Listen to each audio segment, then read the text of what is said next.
नमस्कार, आप देख रहे हैं जगत क्रांति टीवी और मैं हूं आपके साथ ज्योतिका।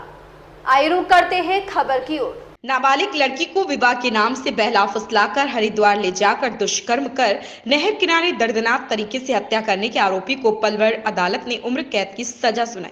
एक के बाद एक इस तरह के अदालत द्वारा दिए गए फैसले से आमजन का विश्वास न्यायपालिका पर और गहरा होता चला जा रहा।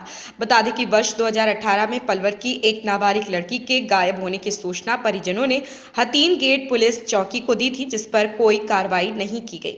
बाद में परिजनों को अज्ञात फोन नंबर से लड़की के अपहरण किए जाने की बात सामने आने पर कैंप थाना पुलिस ने इस मामले को दर्ज कर लिया था। POCSO act special public prosecutor Harkesh Kumar ने बताया, पुलिस जांच में यह सामने आया कि लड़की को पहले आरोपी द्वारा अपने साथियों के साथ मिलकर फरीदाबाद ले जाया गया, जहां ओयो होटल में उसे रखा गया। इसके बाद आरोपी उसे लड़की को ऋषिकेश लेकर चले गए। ऋषिकेश से आरोपी युवक के साथ पलवल वापस आ गए, जबकि आरोपी ने नाबालिग लड़की के साथ फरीदाबाद और ऋषिकेश में भी दुष्कर्म की वारदात को अंजाम देते हुए लड़की को गंगा नहर के किनारे पर ले गए और ले जाकर दर्दनाक तरीके से ईंट से सिर पर वार कर उसकी हत्या कर दी थी। यही नहीं, पीड़िता के चेहरे और सर पर पत्थर से कई बार वार किए गए।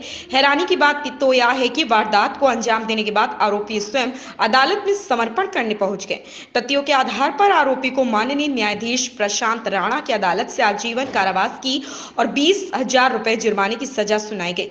बता दें कि इससे पहले भी न्यायाधीश प्रशांत राणा की अदालत से दुष्कर्म के आरोपियों को फांसी की सजा भी सुनाई गई थी। इसके बाद आमजन का न्यायपालिका में विश्वास मजबूत होता दिखाई दे रहा। POCSO act special public prosecutor Harkesh Kumar, Palwal से राजकुमार भाटिया। सर, पलवल की अदालत में प्रशांत राणा की अदालत की ओर से एक मामले में एक आरोपी को आज उम्र कैद की सजा दी है, उसमें क्या मामला है? इसमें 21/10/2018 को दोषी अमित सन ऑफ रघुवीर मृतिका को गांव रौनीजा से शादी के बहाने बहला-बलात्कार कर ले जाता है। पहले तो 4 दिन फरीदाबाद सेक्टर 11 में ओयो होटल में रखते हैं। उसके बाद वो उसे हरिद्वार ले जाता है। हरिद्वार में उसके साथ गलत काम करता है, फरीदाबाद में भी गलत काम करता है, रेप करता है उसके साथ। उसके बाद वो ऋषिकेश रुड़की ले जाता है। रुड़की में एक होटल में रुकते हैं। इसके साथी तो वापस आ जाते हैं, जिनके साथ ही गाड़ी में लेके गया था मृतिका को। वहाँ से वापस आ जाते हैं उसके दोस्तों, और अगली ये लड़की को गंग नहर के साथ पटरी वो थी बैंक यमुना उसके साथ झाड़ियाँ हैं, वहाँ ले जाकर एक ब्रिक्स से उसके सर में कई बार चोट मारता है, जिससे उसकी मृत्यु हो जाती है, और वहीं छोड़कर ये वहाँ से भाग आता है। और 5/11/2018 को मान्य अदालत में सरेंडर करता है। सर, ऐसा क्या हुआ कि इसको अदालत में सरेंडर करना पड़ा? क्योंकि इसका नाम बाय नेम कंप्लेंट थी।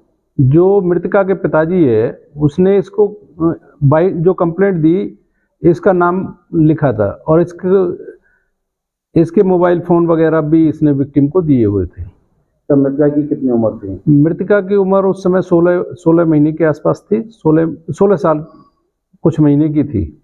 सर, अपहरण के समय कितने लोग मौजूद थे?